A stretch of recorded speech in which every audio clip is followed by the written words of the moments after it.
दुश्मनी होती है हिंदू धर्म से, जो मैं लेता हूँ और मैं इसलिए लेता हूँ कि मरूं तो कल नहीं आज मर जाऊं, लेकिन अपने समाज को जगा के जाऊंगा, ये मेरा कर्तव्य होता है।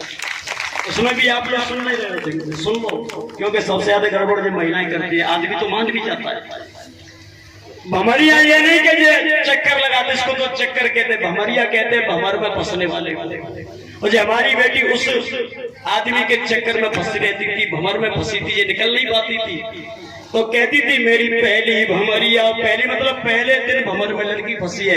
अब तो बेटी बाप की, कौन से बाप की, जाने पैदा करिए ताकि नहीं, बाप की जिसके घर में बेटी है। मेरी दूसरी भमरिया हो, अब है तो बेटी बाप की, तीसरी पे बेटी बाप, मतलब तीसरे दिन भी बेटी बाप की, चौथे दिन भी बेटी बाप की, पांचवें दिन भी बेटी बाप की, छठी भमरिया है तो छठी भमरिया पे महिला कहती है मेरी छठवीं भमरिया हो। अब नेक नेक बेटी साजने की, और नेक नेक क्यों कह रही है कि छठवें दिन इनको थोड़ी आस बन जाती थी कि कल हमारी बेटी हमारे घर पे आ जाएगी। अभी पूरी नहीं हुई है, नेक नेक हुई है, क्योंकि आई नहीं है। मेरी सातवीं भमरिया हो, भमर में फंस के आ गई लड़की। अब कहते हैं कि दुल्हन है गई दूल्हा की, समझ ना, 6 भामरों तक ये दुल्हन दूल्हा की क्यों नहीं हुई, 7वीं पे क्यों हुई? भाई दूल्हा के चक्कर तो 6 भामर भी तो काटी थी, तो 6 तक ये दूल्हा की क्यों नहीं हुई, 7वीं पे क्यों हुई? जब 7वीं पे होती है, एक भामर आखिरी पे दूल्हा की होती है, तो फिर एक ही डालना चाहिए, 6 क्यों डाली?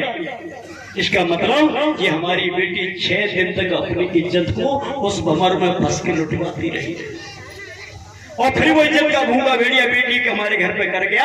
और तब हमने बेटी को दूल्हा के साथ भेज दिया, और तब कहा कि दुल्हन है गई दूल्हा की। तो ये बेटी माता पिता से बिछड़ के जाती इसलिए नहीं रोती थी, ये बेटी इसलिए रोती थी कि मैं लुट पिट के जा रही हूँ, मैं अपने पति के लिए क्या बचा के ले जा रही हूँ। अरे मेरा सज्जन तो उस पापी ने पहले लूट लिया, इसलिए लड़की रोती थी, याद रखो।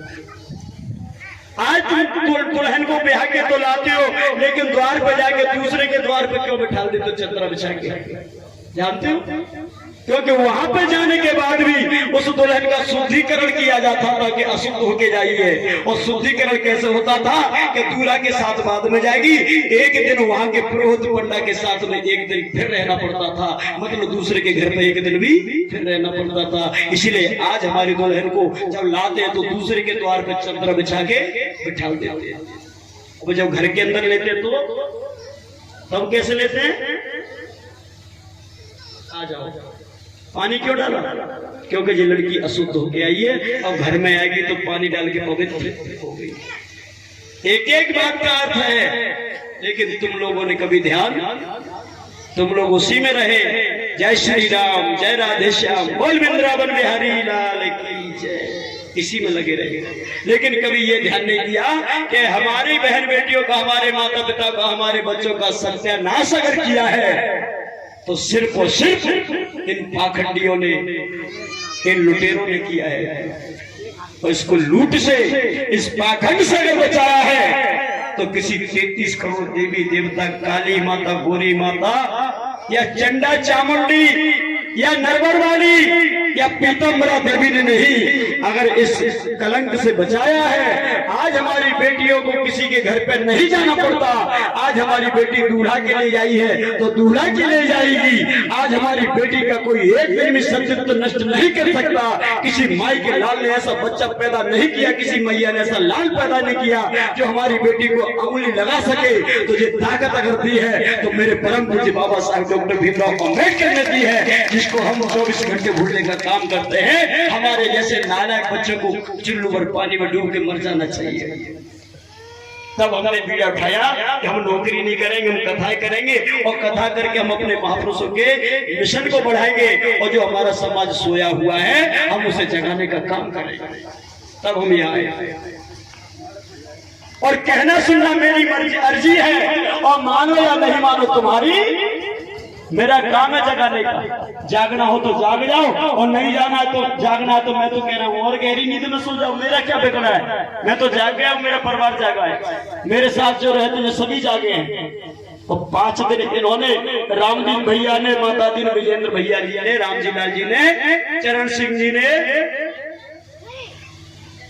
ब्रजेश बंटी और संदीप जी ने ये कथा इसलिए कराई है कि पैसा तो हमारा लग रहा है, लेकिन ऐ मेरे भाई बहनों, ऐ मेरे रिश्तेदारों, ऐ मेरे क्षेत्र के निवासियों, तुम अपना 5 दिन में कल्याण कर लेना, तुम्हारा पैसा इसमें नहीं लगेगा। ये कथा इन्होंने इसलिए करवाई, कथा भी करवा रहे हैं, तुम्हारा कल्याण भी करवा रहे हैं, और आखिरी में तुम्हें भोजन भी दे रहे हैं। और क्या चाहिए, और क्या चाहिए? हम तो ये कहते हैं कि गांव गांव में 4-4, 5-5 गांव मिल जाओ, 20-20, 30-30 हजार रुपए करो, और 10 गांव के बीच में ऐसे ही 5 या 7 दिन की कथा लगवाओ। मेरी मत लगाओ, मैं नहीं कहता कि मेरी लगाओ, किसी की भी लगाओ, भगवान बुद्ध बाबा साहब की कथा करवाओ।